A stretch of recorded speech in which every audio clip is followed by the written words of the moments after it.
MIMO Week, le podcast spécial MIPIM 2023, en direct du Palais du Festival de Cannes.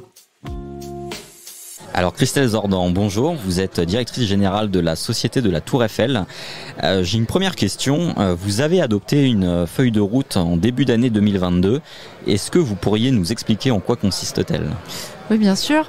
Alors, effectivement, début 2022, notre conseil d'administration a approuvé à l'unanimité la feuille de route à 5 ans que nous lui avons proposée. Cette feuille de route, elle s'articule sur 3 grands piliers.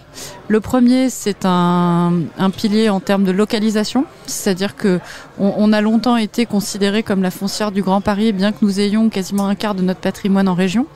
L'idée, c'est vraiment de continuer sur cette tendance pour atteindre à 5 ans un tiers du patrimoine en région. Dans les dans les métropoles dans lesquelles nous sommes principalement présents, et ce historiquement, d'abord parce que nous connaissons les acteurs et aussi parce que nous sommes connus des acteurs. Donc ce sont les grandes villes que sont Lille, Lyon, Aix-Marseille, Toulouse, Bordeaux et Nantes. Le second pilier, c'est un pilier en termes de typologie d'actifs. On a également été très longtemps une foncière connue pour être très axée bureau. Malgré tout, nous avons quand même 20% de notre patrimoine qui n'est pas du bureau.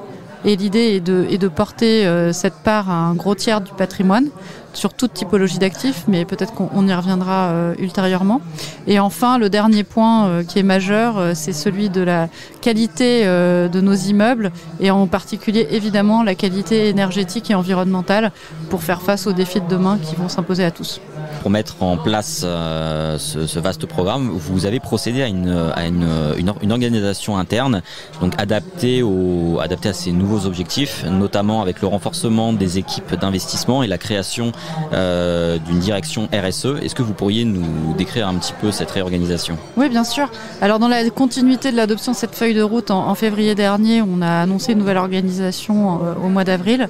Organisation avec 2 éléments que vous avez évoqués. Le premier, c'est la sortie de la RSE d'une confusion de cette fonction avec une autre fonction qui était historiquement celle de la gestion donc du property, pour faire une direction dédiée à la RSE et l'innovation et pour que les sujets s'infusent sur vraiment toutes les actions de la foncière, jusqu'à la direction financière par exemple. On a également renforcé les équipes d'investissement et de développement qui, suite à quelques années de pause, on va dire, sur ces sujets-là, étaient quand même réduites à portion congrue.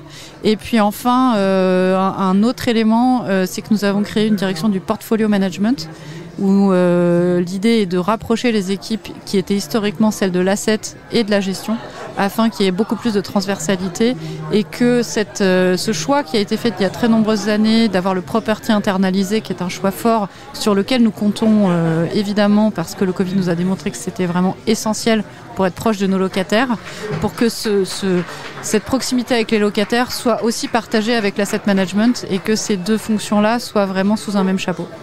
Est-ce que vous pourriez nous décrire un petit peu, ou tout au moins nous spécifier la notion de property intégrée justement ? C'est-à-dire que nous n'externalisons pas, comme le font certains investisseurs, la facturation des loyers, la gestion technique des immeubles, voilà, tout ce qui est dans la relation, on va dire, quotidienne. Alors, tout ce qui est facility, multitechnique, évidemment, est externalisé. Mais en revanche, tout ce qui a trait à on va dire, à la vie de l'immeuble et à notre rapport avec nos locataires, on a préféré le garder en interne. En fait, cette fonction a été recréée en 2014 quand l'actionnariat de la foncière a changé.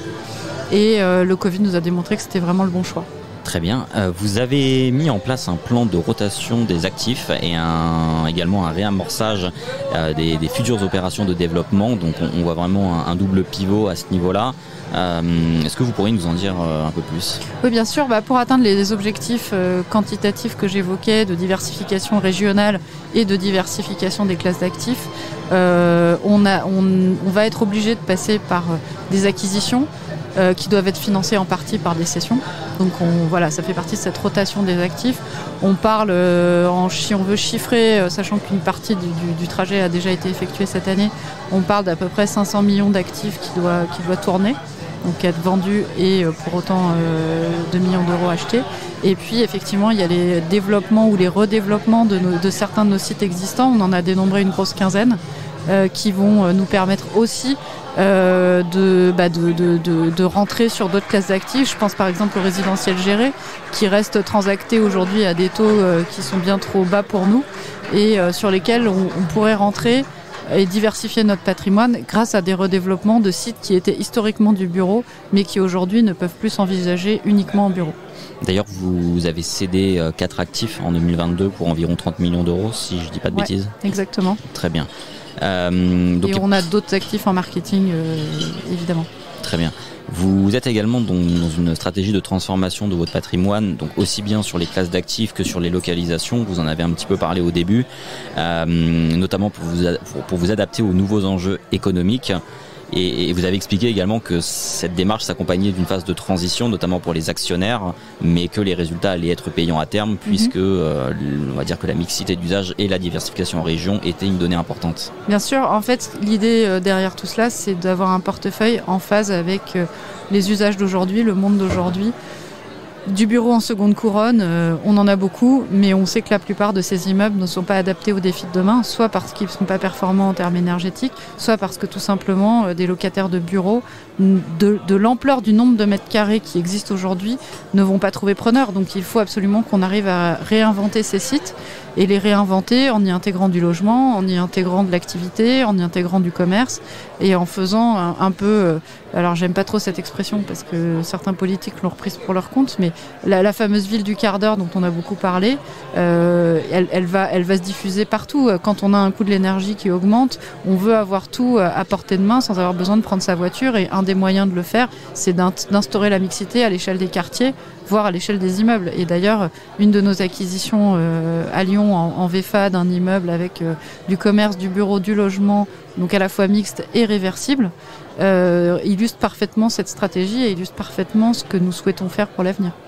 Et justement, pour conclure, vous nous l'avez déjà pas mal expliqué, mais notamment sur la vision et l'essor de ce terme de mixité qu'on entend de plus en plus de la part à la fois des élus mais également des acteurs de l'immobilier. Vous pensez que c'est vraiment ce qui va définir l'immobilier dans les années à venir ?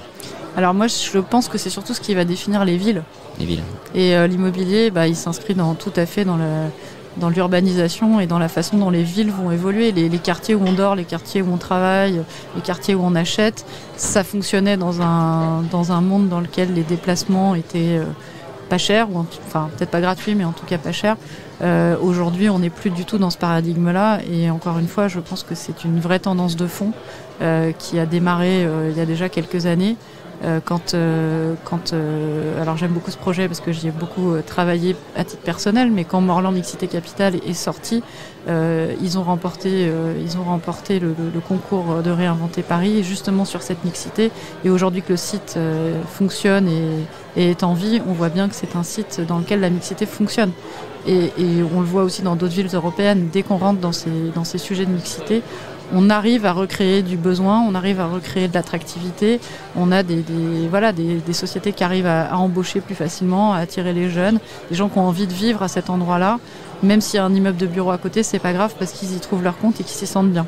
Et en fait, c'est cette dynamique-là qu'il faut recréer un peu partout et qu'on va souhaiter accompagner par la transformation de notre portefeuille. Et justement aussi pour des motifs, on va dire, d'éco-responsabilité dont vous avez parlé avec cette fameuse ville du quart d'heure, mais en tout cas essayer de regrouper au maximum les différents services et les différents moments de vie pour éviter justement l'utilisation de la voiture et ce genre de choses. Tout à fait. Et si possible dans les enveloppes existantes pour... évidemment limiter notre empreinte carbone quand on redéveloppe des sites, parce que ça va aussi être un enjeu d'essayer d'éviter de démolir à tout prix pour reconstruire. Dans certains cas, on n'aura pas le choix, mais dans d'autres, il va falloir être beaucoup plus créatif. Merci beaucoup Christelle Zordan. Merci beaucoup.